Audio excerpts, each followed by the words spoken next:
नाज़रीन आऊं तहल के सेवण जी यूनियन काउंसिल चन्ना जे गोठ शेर खान टालपुर जे सामूं बीठो आहियां। हिते तक़रीबन ॿोॾ खे गुज़रे जेको सो हिकिड़े महीने खां वधीक अरसो गुज़री चुको आहे, पर हिन महिल ताईं जेको सो हिन ॻोठ शेर खान टालपुर जे साम्हूं उन जे आसपास जेके ज़मीनूं आहिनि अञा ताईं पाणी हेठि आहिनि। तक़रीबन 3 खां 4 फुट पाणी ॿुधायो वञे थो त हिन ज़मीनुनि ते बीठल आहे। अचो त इन सिलसिले में हिन ॻोठाणनि सां मुतासिरीन सां ॻाल्हि ॿोल कयूं त हुननि जो इन सिलसिले में वधीक छा चवणु आहे। लॻो अॼु ॾींहं ताईं को बि न इदारो आयो, न को चूंडियल नुमाइंदो आयो।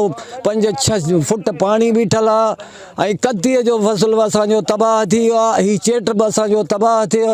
हिन खां पोइ छा असां बुख मरंदासीं, ॿियो काॾे वेंदासीं। तकलीफ़ पहिरें कट लॻो यको तकलीफ़ आहे, केर बि नथो अचे, न पाणी कढनि था, कुझु बि न। असांजो ॿनियूं सभु ॿुॾा पिया आहिनि। हींअर फ़सुल जो टाइम आहे, कणिक काईंदासीं, हींअर को बि माना अदारो नथो अचे, रोड भञनि या पाणी कढनि, पर हर को पंहिंजे तकनि में वेठो आहे।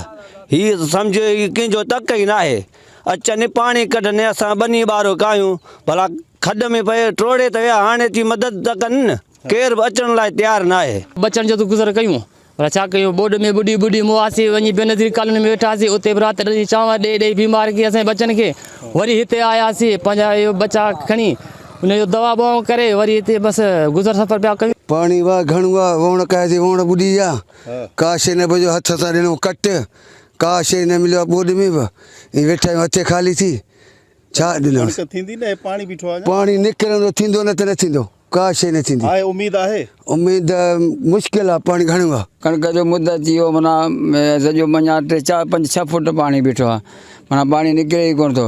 ॻोठाणनि सिंध जे वॾे वज़ीर सैयद मुराद अली शाह ऐं ॿियनि वसवारनि खां मुतालबो कयो आहे त फौरी तौरु हिन यूसी चन्ना जे मुख़्तलिफ़ ॻोठनि में जेको पाणी बीठो आहे, फौरी तौरु उन्हनि जो नेकाल खे यकीनी बनायो वञे त जीअं हू कणिक जो फ़सुलु पोखे पंहिंजी ज़िंदगी जेका असां बाक़ी गुज़ारे सघनि। कैमरामैन अख़्तर सोलंगी सां गॾु ज़ुल्फ़कार सोलंगी, KTN न्यूज़ सेवण।